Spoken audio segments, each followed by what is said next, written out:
Hi, and welcome to Odyssey of Ascension. It is Friday's channeling. Thank you all for tuning in once again. A little bit of the update.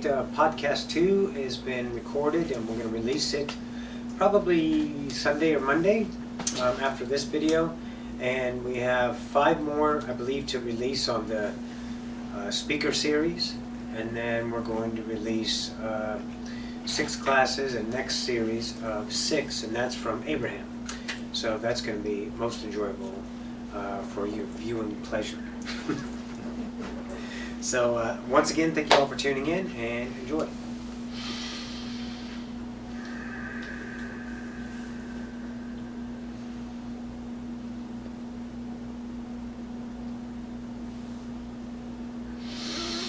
And greetings once again to the collective Ocyphius. We bid you all a good day.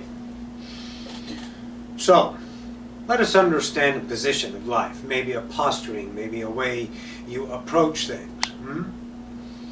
It is what you are in natural and in limitation.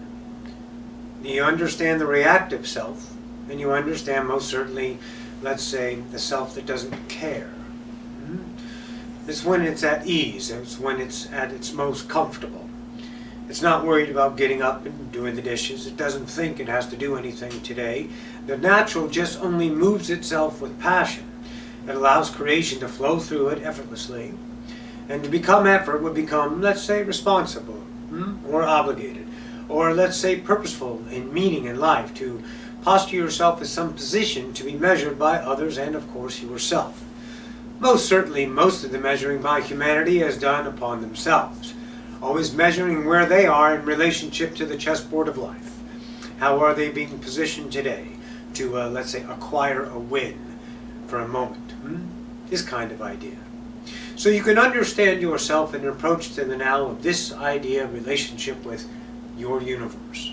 Let's label it today, for the sake of understanding, limitation. So you live in the world of limitation. And when you only use the references and the toys and, let's say, the shovels and pails and the sand in and of itself of limitation, where do you think you're going to stay? What are you going to build? What are you going to deconstruct? What are you going to evolve? Limitation. To understand yourself of natural is unlimited. It has no resources. It seeks nothing in comfort. It doesn't reference itself to someone else's truth.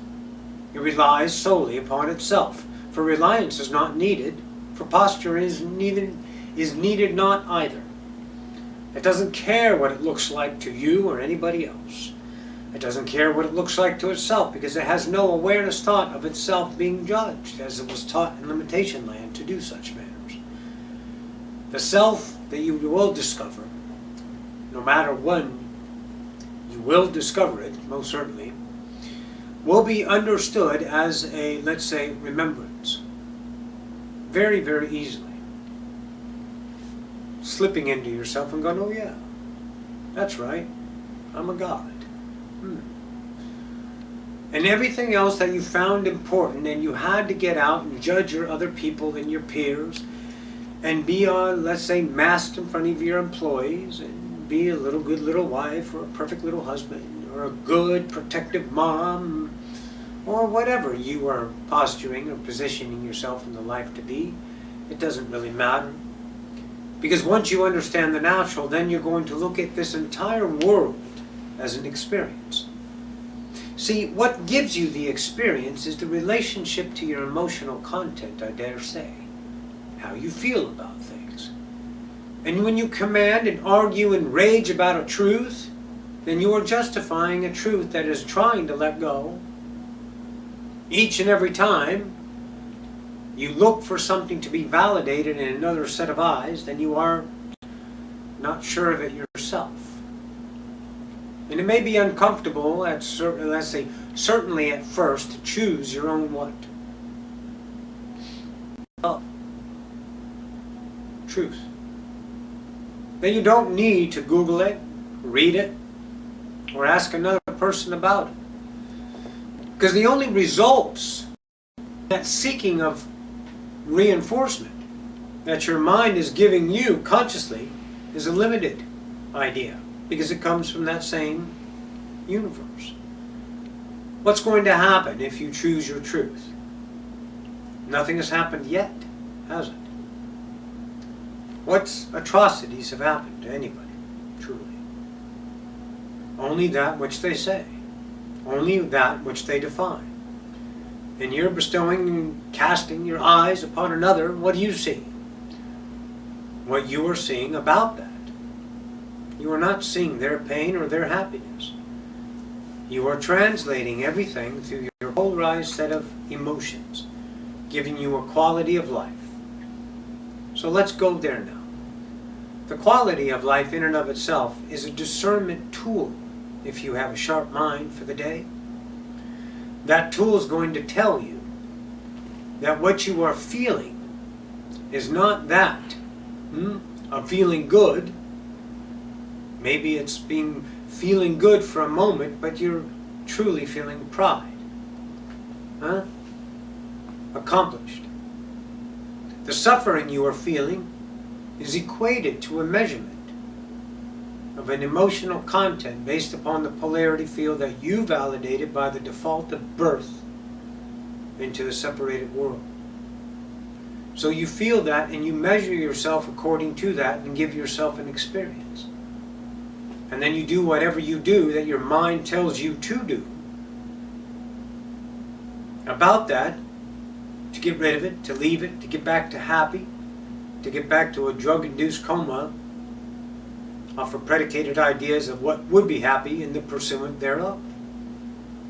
Or you can just understand it from non-emotion, non-polarity, beyond polarity. You can let it run through you, the pain and the sorrow and the happiness in and of itself that was given by an event instead of the knowing of the peaceful now, always filled with happiness. You're constantly going between two worlds. The world from the idea of subjective into the world of objective. Always measuring yourself against the world or being the idea of creation in and of itself. So watch your movements and discern your emotions and know when they are full of that vibration that says the quality is weak. The quality is not authentic. But it is what you know, so you choose it very easily. We understand that. You're real good at bitching about life, and you're real good at judging other people, and you're real good at having a pity party for yourself. And you're real good about judging others. Because it's comfortable, but the quality is still lackluster, for it is temporarily amusing. But certainly in a few minutes from now, and it needs to be refilled because it quickly starves itself on the energy of lack in and of itself.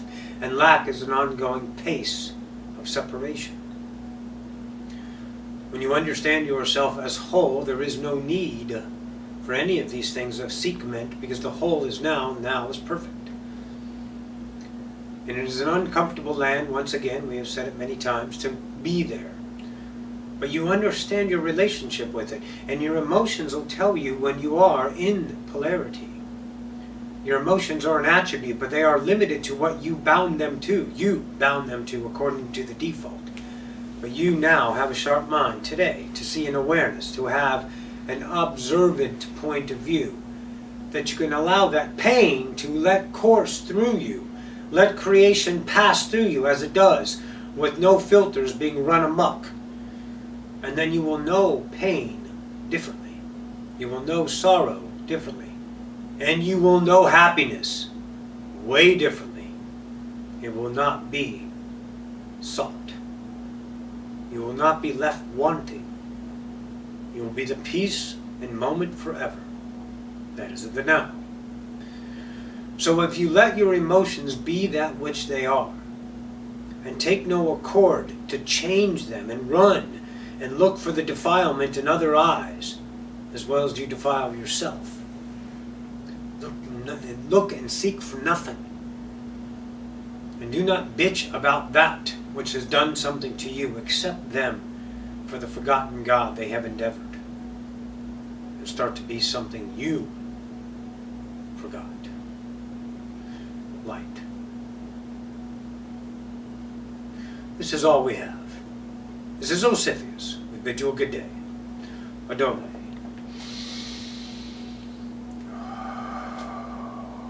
All right. Thank you, Big O. Hey, guys, thanks again for tuning in. We'll see you next week.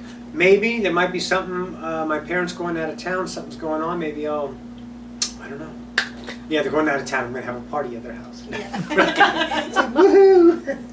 No, yeah, might be driving around, go somewhere. I think you have a VA appointment. I do have a VA, but that might be early. I don't know. Anyways, so it may or may not be next Friday, but look for the podcast and the continuation of the Speakers Collective and their wonderful wisdom. I love you guys. I do. I'll see you in the next now. Bye, everybody.